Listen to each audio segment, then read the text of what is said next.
आज के इस दिलचस्प विश्लेषण में आपका स्वागत है। आज हम एक ऐसी अविश्वसनीय और सच्ची कहानी में गोता लगाने वाले हैं जो किसी को भी पूरी तरह से हैरान कर सकती है। ये कहानी है सोइचिरो होंडा की। हम अक्सर किसी भी ब्रांड की सिर्फ सफलता और उसकी चमक देखते हैं, लेकिन the Honda empire driven by failure का ये सफ़र हमें याद दिलाता है कि ग्लोबल डोमिनेंस अक्सर विनाशकारी और भयानक असफलताओं की नींव पर ही खड़ा होता है। तो चलिए इस रोमांचक सफ़र की शुरुआत करते हैं।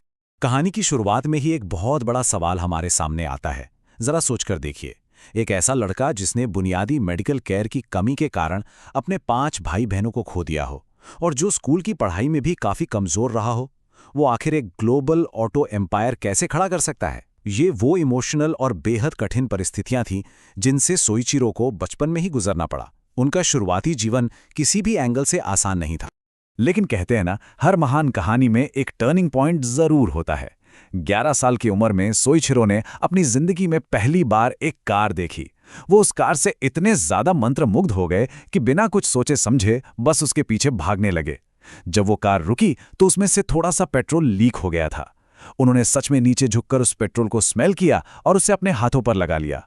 उस मोटर की जोरदार आवाज, उसका धुआं और उस पेट्रोल की महक ने उनके अंदर एक ऐसा जुनून पैदा कर दिया कि उन्होंने उसी पल ठान लिया कि बस एक दिन मैं खुद अपनी कार बनाऊंगा। Sparks of N obsession. आइए अब देखते हैं कि टोक्यो में इस विशाल सपने की ओर उनके वो पहले कदम आखिर कैसे थे। तो 1922 की बात है, जब वो केवल 14 साल के थे।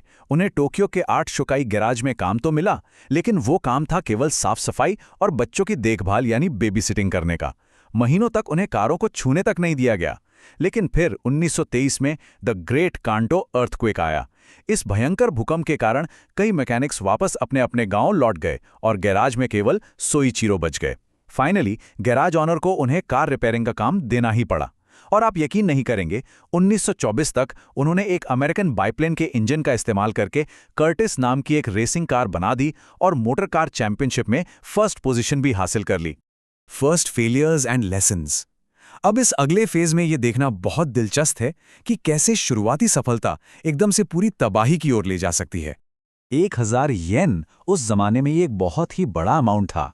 हुआ यूं कि 21 साल की उम्र में सोइचिरो ने हमामोत्सु में अपनी एक ब्रांच खोली, लेकिन शुरुआत में वो बुरी तरह फेल हुए क्योंकि कोई भी इतने कम उम्र के लड़के पर अपनी महंगी कार के लिए भरोसा नहीं करना चाहता था। तो उन्होंने एक शानदार तरकीब निकाली। उन्होंने उन कारों को ठीक करना शुरू किया जिन्हें दूसरे गैराज इम्पॉसिबल बताकर छोड़ देते थे। उनकी जबरदस्त काबिलियत ने उन्हें 25 साल की उम्र तक हर महीने 1000 येन का भारी प्रॉफिट कमाने वाला इंसान बना दिया। लेकिन सफलता की ये तेज रफ्तार एक भयानक ब्रेक के साथ अचानक रुक गई।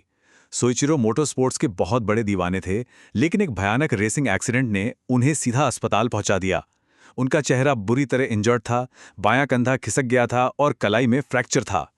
इस असहनीय दर्द ने उन्हें ये सोचने पर मजबूर कर दिया कि रेसिंग बहुत खतरनाक है, और बिल्कुल यहीं से उन्होंने रेसिंग छोड़कर मैन्युफैक्चरिंग में कदम रखने का फैसला किया। अब मैन्युफैक्चरिंग में आते ही उनका ओवर कॉन्फिडेंस खुलकर सामने आया। उनका दृढ़ मानना था कि मैं किसी भी चीज को अगर बस एक बार देख लूं तो उसे बना सकता हूं। और इसी सोच के साथ उन्होंने 1937 में टोकाई सेइकी नाम की कंपनी शुरू की ताकि वो पिस्टन रिंग्स बना सकें, जबकि उन्हें इस फील्ड का बिल्कुल कोई एक्सपीरियंस नहीं था। उनके परिवार और दोस्तों ने उन्हें ऐसा करने से बहुत रोका, लेकिन उन्होंने किसी की एक न सुनी। और नतीजा, उनका वो ओवर कॉन्फिडेंस पूरी तरह से फेल हो गया। कई महीनों की कड़ी मेहनत के बाद भी वो एक सही पिस्टन रिंग नहीं बना पाए। हालात इतने ज्यादा खराब हो गए कि अपनी फैक्ट्री को चालू रखने के लिए उन्हें अपनी पत्नी की ज्वेलरी तक बेचनी पड़ी।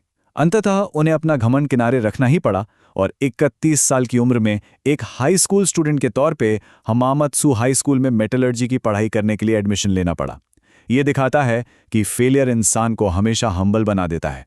Rising from Wars Ashes. चलिए अब 1945 के दौर में चलते हैं, जहां बाहरी ताकतों ने उस हर एक चीज को मिटा दिया जिसे उन्होंने इतनी मेहनत से खड़ा किया था। ये दौर सच में लगातार झटके देने वाला था। स्कूल से सीखकर उन्होंने फाइनली अपनी पिस्टन रिंग की कंपनी को सक्सेसफुल बना ही लिया था कि तभी वर्ल्ड वॉर II के दौरान अमेरिकन फाइटर जेट्स की भारी बमबारी ने उनके प्लांट को बुरी तरह डैमेज कर दिया। वो इस झटके से अभी उभर ही रहे थे कि 1945 में हमामत्सु इलाके में एक भयानक भूकंप आया और उनका प्लांट पूरी तरह से डिस्ट्रॉय हो गया। उनकी सालों की मेहनत एक ही झटके में खाक हो गई और वो जिंदगी में वापस बिल्कुल जीरो पर आ गए। 4.5 लाख येन। सब कुछ तबाह होने के बाद सोइचिरो ने अपनी कंपनी के बचे खुचे हिस्से 4.5 लाख येन में बेच दिए। हालांकि यह अंत दरअसल एक नई शुरुआत थी। उन्होंने कुछ समय का ब्रेक लिया और इसी ब्रेक के दौरान उन्हें एक बहुत बड़ी अपॉर्चुनिटी दिखी। पूरा देश युद्ध के कारण तबाह था, ट्रांसपोर्टेशन सिस्टम खत्म हो चुका था और लोग मीलों तक पैदल चलने को मजबूर थे। और यहीं से उनके जीनियस दिमाग फिर से दौड़ने लगा। 1946 में उन्होंने जापानीज आर्मी के बचे हुए सरप्लस रेडियो जनरेटर्स को लिया और उन्हें आम साइकिलों में फिट कर दिया ताकि वो मोटराइज्ड बन सकें। लेकिन उस वक्त एक बहुत बड़ी परेशानी थी, पेट्रोल की कीमत जो आसमान छू रही थी। तो इसका क्या उपाय निकाला गया? पाइन ट्री यानी चीड़ के पेड़ की जड़ों से निकलने वाले रेजिन और थोड़े से पेट्रोल का एक मिक्सचर बनाया गया और उसे फ्यूल की तरह इस्तेमाल किया गया। यह सच में एक मास्टर स्ट्रोक था, द टू व्हीलर रेवोल्यूशन। और यहीं से 1948 में होंडा मोटर कंपनी का जन्म हुआ। लेकिन एक परफेक्ट मोटरसाइकिल बनाने का सफर अभी भी बिल्कुल आसान नहीं था। उनकी पहली मोटरसाइकिल ड्रीम डी काफी भारी थी और एक आम आदमी के लिए बिल्कुल सूटेबल नहीं थी, इसलिए वो कमर्शियली फेल हो गई। लेकिन सोइचिरो हार मानने वालों में से बिल्कुल नहीं थे। 1952 में एक छोटा और पावरफुल कब इंजन डिजाइन किया गया जिसके लिए उन्हें जापान का ब्लू रिबन अवार्ड भी मिला। और यही इंजन 1958 की लेजेंडरी सुपर कब मोटरसाइकिल का बेस बना। ये सुपर कब इतनी हल्की, सस्ती और पावरफुल थी कि लॉन्च होते ही इसने डोमेस्टिक कॉम्पिटिटर्स को पूरी तरह से खत्म कर दिया। जब अमेरिकन मार्केट में कदम रखने की बारी आई तो एक नई चुनौती सामने थी। वहां मोटरसाइकिल्स को केवल रफ और टफ बाइकर गैंग से जोड़कर देखा जाता था। इस इमेज को तोड़ने के लिए एक बेहद आइकॉनिक टैगलाइन का इस्तेमाल किया गया, you meet the nicest people on a Honda. Time और लाइफ जैसी मशहूर मैगजीन्स में आम लोगों और परिवारों को खुशी खुशी होंडा चलाते हुए दिखाया गया।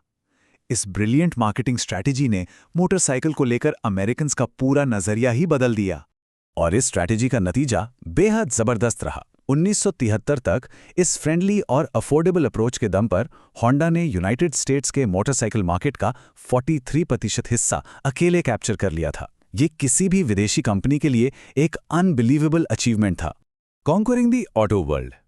लेकिन देखिए, केवल मोटरसाइकिल्स में महारत हासिल करना काफी नहीं था। बचपन का असली सपना तो अपनी खुद की एक कार बनाना था।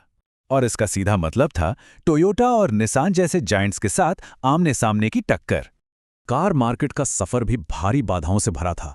सबसे पहले तो जापानी सरकार ने ही होंडा की कार मैन्युफैक्चरिंग में एंट्री रोकने की पूरी कोशिश की। 1963 में T360 नाम का एक पिकअप ट्रक लॉन्च किया गया, लेकिन यह भी कमर्शियली एक बड़ा फेलियर साबित हुआ। हालांकि फिर से वही पुराना फॉर्मूला अपनाया गया, आम आदमी के लिए प्रोडक्ट बनाना। स्ट्रैटेजी बदली गई और 1967 में N360 फैमिली कार बनाई गई, जो एक बहुत बड़ी सक्सेस साबित हुई। होंडा को सही मायनों में ग्लोबल पावर हाउस बनाने वाली घटना 1970 में हुई, जब अमेरिका में क्लीन एयर एक्ट पास हुआ। ये एक बहुत ही सख्त नियम था, जिसके तहत ऑटोमोबाइल कंपनियों को अपने इंजन से होने वाले पोल्यूशन को काफी हद तक कम करना था। इस नियम के आते ही अमेरिकन कार कंपनियों ने अपनी ही सरकार के खिलाफ केस फाइल कर दिए। लेकिन सोइचिरो होंडा की टीम ने इसे एक प्रॉब्लम की तरह नहीं, बल्कि एक शानदार इंजीनियरिंग अपॉर्चुनिटी की तरह देखा। होंडा के इंजीनियर्स ने दिन रात एक करके एक ऐसा इंजन तैयार किया जिसे द CVCC इंजन के नाम से जाना जाता है। ये इंजन एक बहुत बड़ा ब्रेक थ्रू था, जो बिना किसी एडिशनल कैटालिटिक कन्वर्टर के ही अमेरिका के उस सख्त एमिशन एक्ट को 100% सेटिस्फाई कर रहा था। इस इनोवेशन ने पूरे अमेरिकन कार मार्केट को पूरी तरह से हिलाकर रख दिया।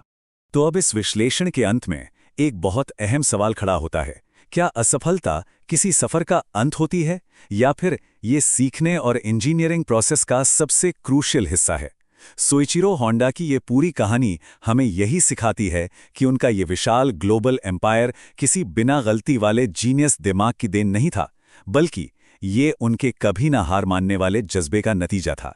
हर एक विनाशकारी फेलियर दरअसल कुछ नया सीखने और खुद को बेहतर बनाने का एक बेहतरीन मौका होता है। आज के इस दिलचस्प विश्लेषण में हमारे साथ जुड़ने के लिए आपका बहुत बहुत धन्यवाद।